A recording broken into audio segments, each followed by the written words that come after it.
ഇബ്രാഹിം കാക്ക് ഇപ്പോൾ വയസ്സ് 68. കടലിൽ പോയി മത്സ്യം പിടിച്ചിരുന്നതാണ്.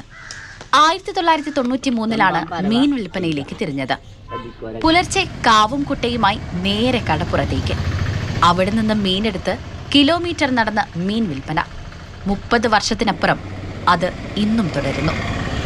ആദ്യകാലങ്ങളിൽ നിരവധി പേർ കാവും കുട്ടയും ചുമന്ന് മീൻ വിൽപ്പന നടത്തിയിരുന്നെങ്കിലും കാലം പുരോഗമിച്ച് മീൻ വിൽപ്പന സൈക്കിളിലും ബൈക്കിലും പെട്ടി ഓട്ടോറിക്ഷയിലേക്കുമെല്ലാം മാറിയപ്പോൾ ഇബ്രാഹിം കാ ഇപ്പോഴും പഴയ രീതി തുടരുകയാണ്.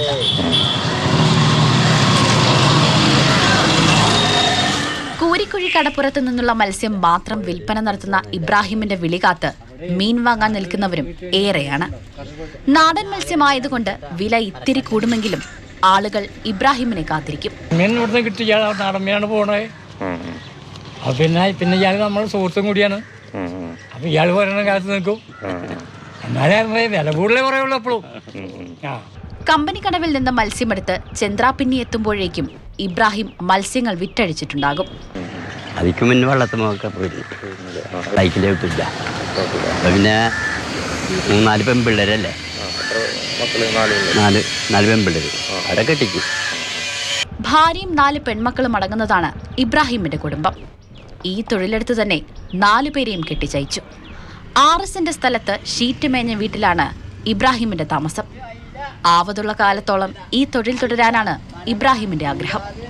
മാതൃഭൂമി ന്യൂസ്, തൃശൂർ.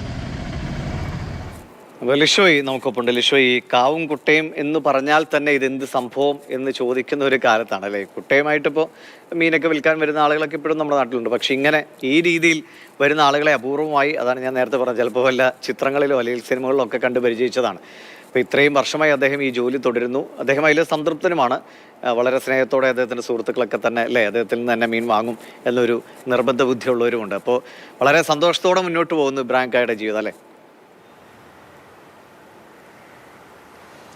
തീർച്ചയായും ഞാനൊക്കെ വളരെ ചെറുപ്പത്തിലേ കണ്ടിട്ടുണ്ട് ഇങ്ങനെ മീൻ വിൽക്കാനായി വരുന്ന ആളുകളെല്ലാം തന്നെ. പക്ഷേ ഇപ്പോൾ ആദ്യം നേരത്തെ സൂചിപ്പിച്ച പോലെ തന്നെ ആദ്യം അത് സൈക്കിളിലേക്ക് മാറി, പിന്നെ അത് സ്കൂട്ടറിലേക്ക് മാറി, പിന്നീട് ഇപ്പോൾ പെട്ടി ഓട്ടോയിലും അങ്ങനെ സ്കൂട്ടറിലും എല്ലാം തന്നെയാണ് നമ്മുടെ നാട്ടിലെല്ലാം നാട്ടുമ്പുറങ്ങളിലെല്ലാം ഇപ്പോൾ മീൻ വിൽക്കാനായ ആളുകൾ വരുന്നത്. പക്ഷേ ഈ ഒരു കാഴ്ച എന്ന് പറയുന്നത് ഒരു ഗൃഹാതുരത്വം വളരെയേറെ നമ്മുടെ മനസ്സിൽ തോന്നിക്കുന്ന ഒരു കാഴ്ച കൂടിയാണ്.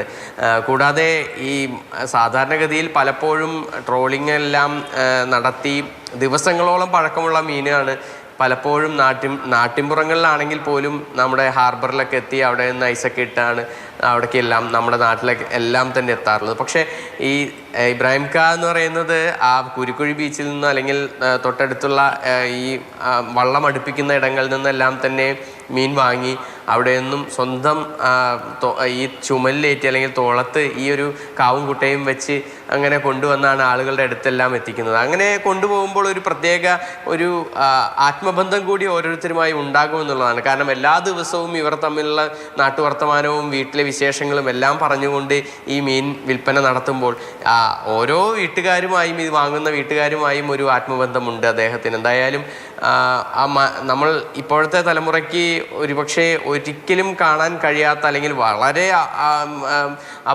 വളരെ അപ്രതീക്ഷിതമായി മാത്രം ചിലർ കാണുന്ന ഒരു സംഭവമാണ്. അതാണ് ഇപ്പോൾ എന്തായാലും ഈ ഭാഗത്തെല്ലാം തന്നെ ഈ തൃശ്ശൂരിൻ്റെ തീരദേശ മേഖലയിൽ ഇബ്രാഹിം കെയെ കാണുമ്പോൾ എല്ലാവർക്കും തോന്നുക. എന്തായാലും വളരെ പഴയ ഒരു കാലത്തേക്ക് പലരെയും കൊണ്ടുപോകുന്നു. ഇപ്പോഴത്തെ തലമുറയ്ക്ക് ഇങ്ങനെ ഈ വീഡിയോകളിലൂടെയും അതുപോലെ തന്നെ വാർത്തകളിലൂടെയും എല്ലാം മാത്രമായിരിക്കും ഒരുപക്ഷെ പലർക്കും അത് കാണാൻ സാധിക്കും. ഇതിപ്പോൾ കടലിനടുത്തായതുകൊണ്ടാണ് ഇങ്ങനെ കച്ചവടം നടത്താൻ പറ്റുന്നത്. മറ്റേ ദൂരെ എവിടെയെങ്കിലും ആണെങ്കിൽ ഇങ്ങനെ കച്ചവടം നടത്താൻ പറ്റുകയുമില്ല.